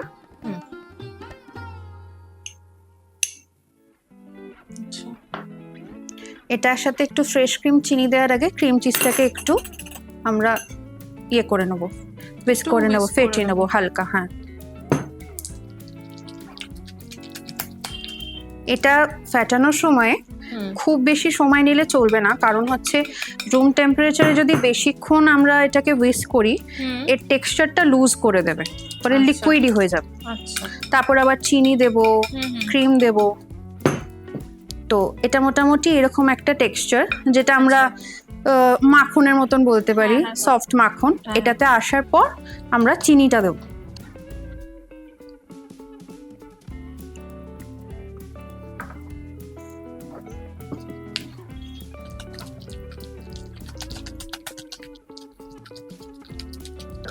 যখন মনে হবে চিনিটা মোটামুটি মিক্স হয়ে গেছে আর কোনো পার্টিকেলস দেখা যাচ্ছে না, তখন একটু ক্রিমটা দিয়ে দেবো।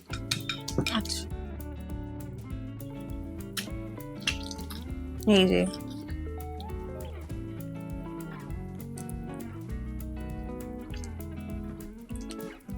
এবার সবটা পুরো ইভেনলি মিক্স করে আউট হয়ে যাচ্ছে। এত সুন্দর লাগছে না, মনে হচ্ছে এখান থেকে এমনিই খেয়ে নিই।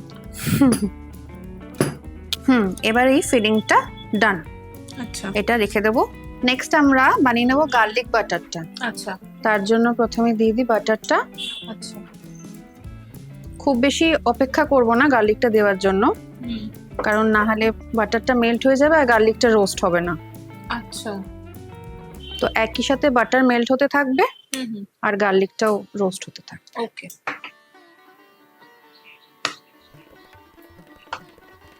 যেহেতু সল্টেড বাটার আছে, খুব বেশি সল্ট লাগবে না, তবু একটুখানি আমরা জাস্ট সামান্য এইটুকু দিচ্ছি। হ্যাঁ, ব্যাস ব্যাস।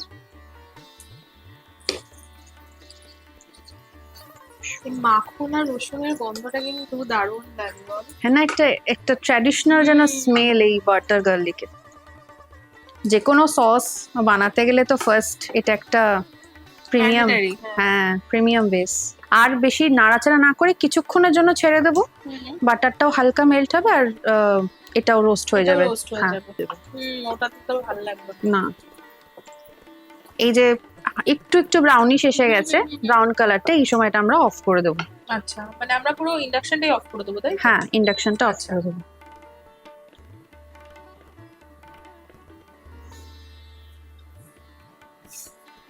এটা ঢেলে নিলাম, এবার ঠান্ডা হওয়া অবধি অপেক্ষা করব, তারপর আমরা পার্সলেটা ঠান্ডা হলে অ্যাড করব। ওকে।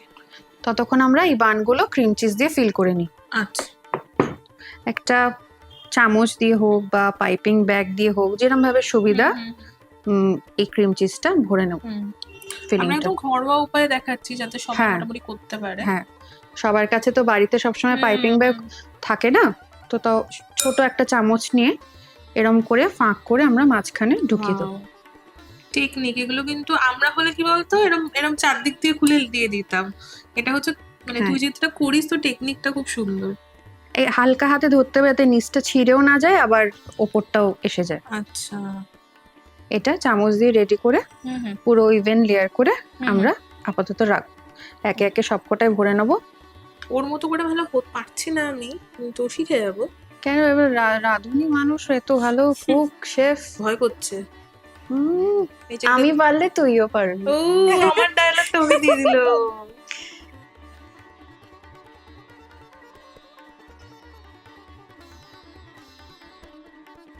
হয়েছে?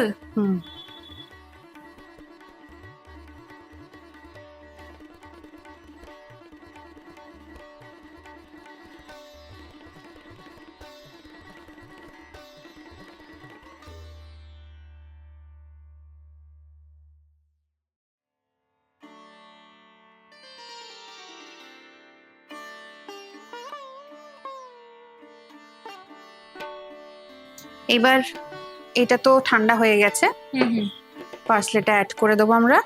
আচ্ছা,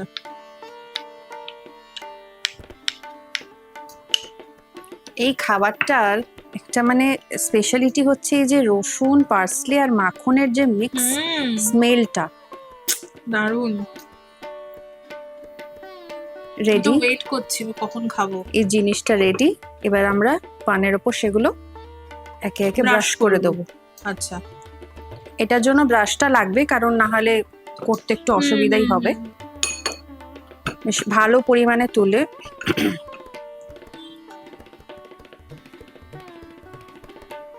বাহ,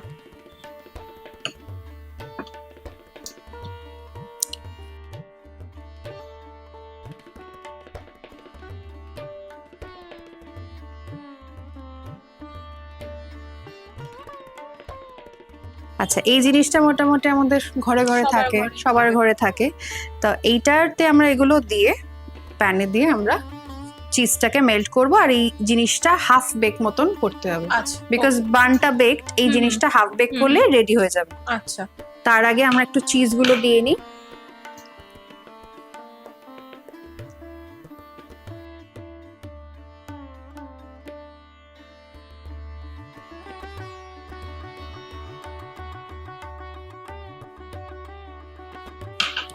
আচ্ছা, একটু এবার টুইস্ট আমাদের স্বাদ অনুযায়ী, হুম হুম একটু চিলি ফ্লেক্স, হুম যেটা অপশনাল, হুম হুম বাচ্চাদের ক্ষেত্রে আমরা স্কিপ করতে পারি। হুম আচ্ছা, তার সাথে অরিগানো। হুম। এটা হচ্ছে ইটালিয়ান সিজনিং, আমরা বানাচ্ছি কোরিয়ান বানস, স্টিল আমাদের একটু দেশি দেশি ব্যাপার ব্যাপার, একটু একটুখানি, অরিগানো তো একটু আমরা ইউজ টু এই হ্যাঁ, টেস্টটার সাথে। আজকাল দেখবি লোকে ডিম ভাজলেও অরিগানো অরিগানো চিলি ফ্লেক্স দিয়ে দেয়, হ্যাঁ খুব বেশি দিচ্ছি না, তারপর যে যা রিকোয়ারমেন্ট মতন হুম, হুম। দিয়ে নিতে পারবে। হুম হুম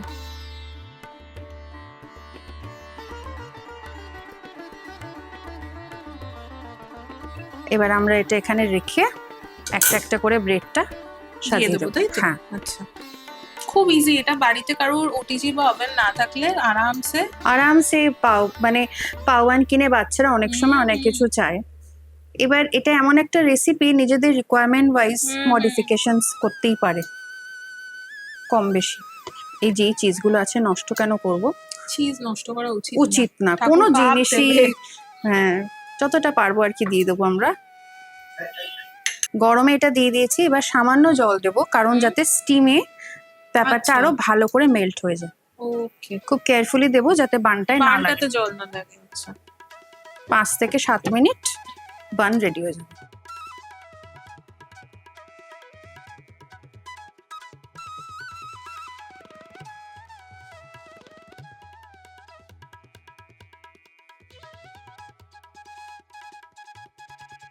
হয়ে এসছে মোটামুটি, হুম। আমরা এই ওপরের স্টিম গুলো দেখে বুঝতে পারছি হুম। ভেতরে চিজও মেল্ট হয়েছে। আর খুব সুন্দর গন্ধ বেরিয়েছে। এইবার খুলে দেখি। বাহ, ডান। আচ্ছা মানে বন্ধ করে দেবো তাই তো? হ্যাঁ, এবার বন্ধ করে দেবো। এটা কিছুক্ষণ আমরা এটাতেই ছেড়ে দেবো, কারণ হুম। এখন এতটা গরম, ধরতে গেলে ভেতরের ফিলিংটা বাইরে বেরিয়ে আসে। তো একটু ঠান্ডা হোক, তারপর আমরা প্লেটে শিফট করে দেবো। ওকে ওকে, ঠান্ডা হয়ে গেছে, এবার একে একে আমরা সার্ভ করবো। সার্ভ করব।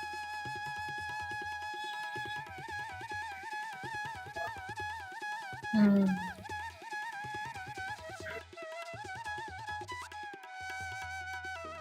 আমাদের হয়ে গেছে এটা, আর একবার রেসিপিটার নামটা বলে দে। কোরিয়ান ক্রিম চিজ বান। কি যে অপূর্ব হয়েছে, মানে একদম মনে হচ্ছে বেকারি শপে আছি।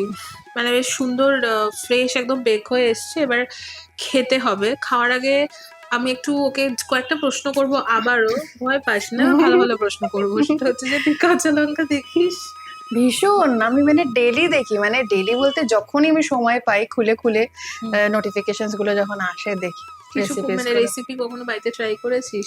রেসিপিস করেছি বাড়িতে ট্রাই, যেমন তোর রসুন পোড়া যে চিকেনটা, হ্যাঁ হ্যাঁ আর আমার ফেভারিট হচ্ছে তোর সমস্ত ভিডিওস গুলোর মধ্যে ওই ঠাকুর বাড়ির যে রান্না, হ্যাঁ হ্যাঁ আর আমাদের বেনুদির যে হ্যাঁ, হ্যাঁ, হ্যাঁ। রান্না, হ্যাঁ হ্যাঁ। ওই সিরিজ গুলো দারুণ লাগে।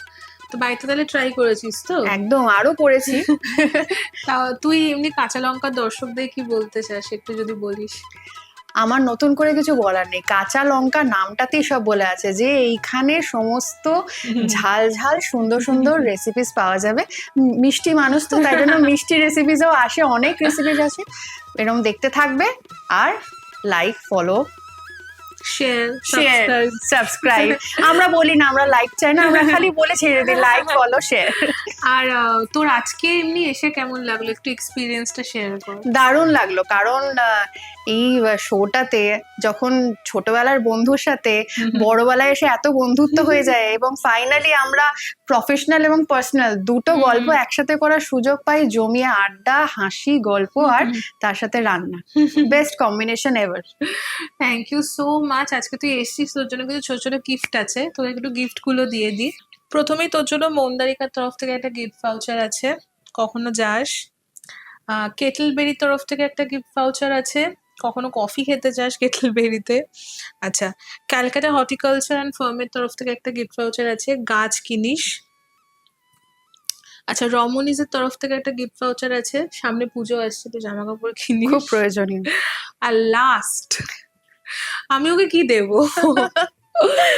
ও ভেরি সুইটলি ও আমাকে, আমি যখন এই টকবক্স সিরিজটা শুরু করি তখন ও আমাকে বলেছিল যে আমি ওকে রিচ আউট করার পর আমাকে বলেছিল নিশ্চয়ই আমি অফকোর্স চাই যে তোর সিরিজে বা তোর চ্যানেলে আমার কোনো একটা ছোট্ট যদি কন্ট্রিবিউশন থাকে, এটা ছোট না, এটা অনেক বড় কন্ট্রিবিউশন। স্টিল সানাস বেকারির তরফ থেকে সানাস বেকারিকে আমি গিফট ভাউচার দিচ্ছি। গৌরব থেকে বলবি, গৌরবকে কিনতে বলবো। কেক কিনতে বলবি তোর কাছ থেকে। Thank you Thank so you. Much, তুই আজকে আসলি, দারুণ মজা করেছি। অপূর্ব একটা রেসিপি আমরা শিখেছি, যেটা আমি এখন ট্রাই করবো। আমি অনেকক্ষণ ধরে ভাবছি এটা ট্রাই করবো। আমি এটা ট্রাই করে সবাইকে বলতে চাই যে তুই কত ভালো বানিয়েছিস। এরকম ভাবে খাই তোরে? হুম। আমি বলছি এরকম ভাবে খাই তো? খাচ্ছি, হ্যাঁ গাইস। Moment of truth. আমি অন ক্যামেরা একটা কথা বলতে চাই, আমরা অনেক টাকা দিয়ে এই জিনিসগুলো কিনি, টাকাটা দিতে আমরা রাজি আছি যদি খাবারটা এত টেস্টি হয়। ভীষণ ভালো হয়েছে। আপনারা ওর কাছ থেকে আর যাই নিন, এইটা ডেফিনেটলি কিনবেন। তুই কি এটা বিক্রি করিস? করি সামটাইমস। করবি। ভীষণ ভালো হয়েছে খেতে, আপনার বাড়িতে এটা ডেফিনেটলি ট্রাই করুন, খুব ভালো লাগবে। বাড়িতে যদি বাচ্চারা থাকে বাচ্চাদের জন্য এটা সত্যি তারা খুব- বারবার চাইবে, আবার করো আবার করো। মাঝে মধ্যে মানে বাইরের খাবার না দিয়ে যদি বাড়িতে এরকম কিছু মজাদার চটপটা দিতে পারে হুম। তো নাথিং লাইক ইট। ভীষণ ভীষণ ভালো হয়েছে খেতে রে, ভীষণ Thank thank you. You so much. এটা দারুণ রেসিপি আমরা আজকে শিখলাম। থ্যাংক ইউ আমাকে মানে এখানে তোর শোতে ডাকার জন্য। আমার এসে আরো বেশি মজা লেগেছে। Thank you to all our gift partners, Kettleberry, Mondarika Eco Resort and Nursery, Romani's, সানাস bakery, Calcutta horticulture and farm. আপনাদের আজকে টকবক্স সিরিজটা কেমন লাগলো কমেন্ট সেকশনে কিন্তু অবশ্যই জানাবেন। আমার তো দারুণ লেগেছে, ভীষণ মজা করেছি, অনেক কিছু শিখেছি, খুব আড্ডা মেরেছি। আজকের এপিসোডটা কেমন লাগলো কমেন্ট করে কিন্তু অবশ্যই জানাবেন। আশা করি আপনাদের আজকের এই এপিসোডটা খুব ভালো লেগেছে। যদি ভালো লেগে থাকে তাহলে অবশ্যই আমাদের চ্যানেলটা সাবস্ক্রাইব করবেন, ভিডিওটা লাইক করবেন আর ভিডিওটা প্রত্যেকের সাথে শেয়ার করবেন। দেখা হবে টকবকের একটা নতুন সিরিজের সাথে। ততক্ষণের জন্য প্রত্যেকে খুব ভালো থাকবেন, সুস্থ থাকবেন আর কাঁচা লঙ্কাকে এইভাবেই ভালোবাসা সাপোর্ট দিতে থাকবেন। See you soon and happy cooking.